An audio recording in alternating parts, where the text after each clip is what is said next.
आदरणीय पिता तुल्य पितले क्षेत्र की सरदारी मातृशक्ति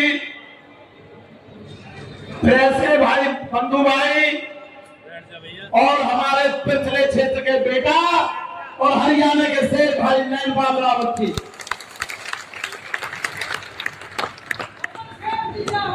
साथियों,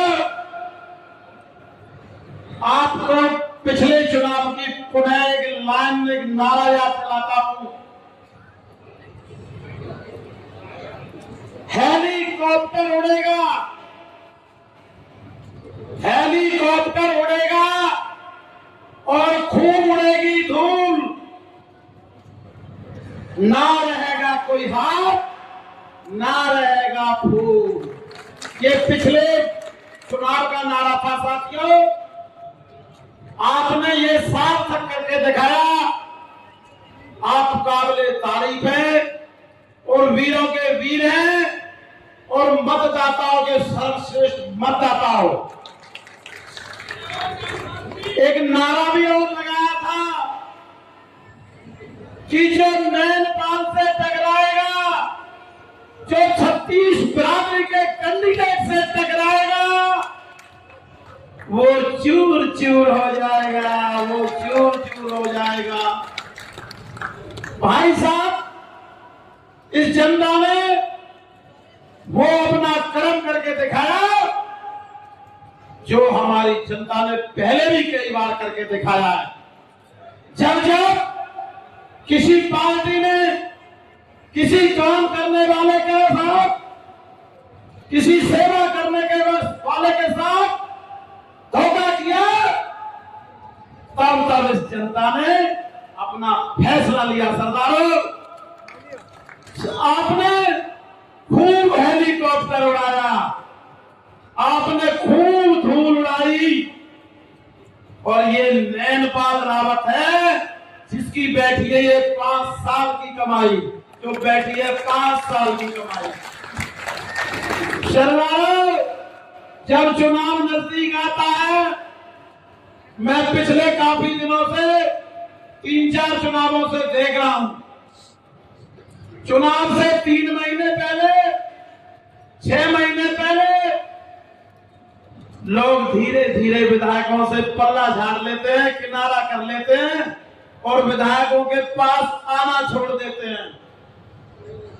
भाई साहब, जिस दिन आचार संहिता लगती है उस दिन मेवात के अंदर पेड़ लगाने गए थे जो सरकार का कार्यक्रम है, परंतु साथियों, अपने काम के लिए हजारों आदमी चंदौली ऑफिस पे भाई साहब का इंतजार कर रहे थे।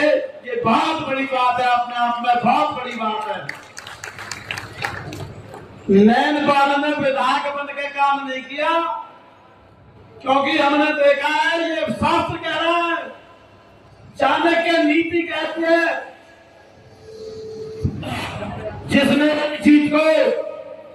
जितने भी जीत को सिर पे नचाया है और हार को दिल में बैठाया है, वो कभी जीत नहीं सकते, वो कामयाब नहीं हो सकते। सरदारों, नैनपाल ने जीत को दिल पे नहीं लिया और हार को सर पे, जीत को सर पे नहीं लिया। सरदारों, एक सेवक की भांति काम किया है। अब तो अपने अपने दफ्तर पे बहुत लोग मैं देख रहा हूं, अपने अपने दफ्तर पे सब लिखवाने लगे कि विधायक नहीं सेवक। इससे पहले माइकों पे बहुत सुना था, मैं एक पोस्टर में पढ़ रहा था, भाई टिकाऊ नहीं, बिकाऊ नहीं, टिकाऊ चाहिए और नेता नहीं बेटा चाहिए। कहता हूं सरदारों, आपकी सोच बहुत पीछे है, वो तो नैनपाल ने करके दिखा दिया। क्यों करके दिखा दिया? आपसे वादा किया था नैनपाल ने कि जब जीत के आएंगे आपकी ताकत से, तो जहां आप कहेंगे वहां सेवा देंगे। जब जीत के आए, रिजल्ट आया, इसी बिल्डिंग के ऊपर भाई साहब खड़े थे जीतने के बाद और ये जनता ऐसे खड़ी थी यहाँ और आपसे पूछ के गए थे।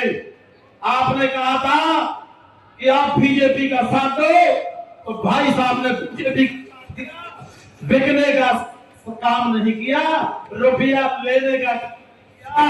जनताओं की भावनाओं पर जो खरे उतरे हैं, उसके लिए ये क्षेत्र, उसके लिए जनता, उसके लिए ये मात्र शक्ति।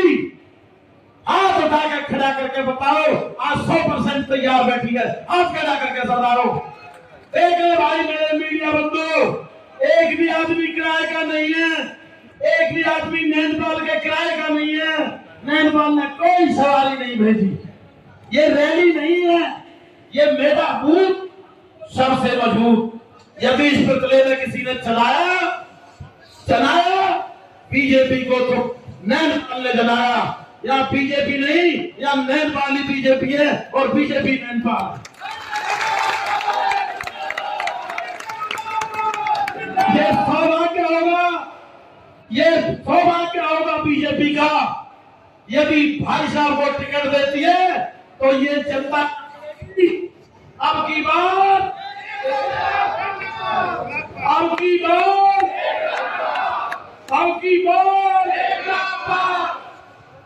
यदि ऐसा नहीं हुआ, इस बात को भी दिमाग में रख ले, ये कोई वैसा सौदा नहीं है।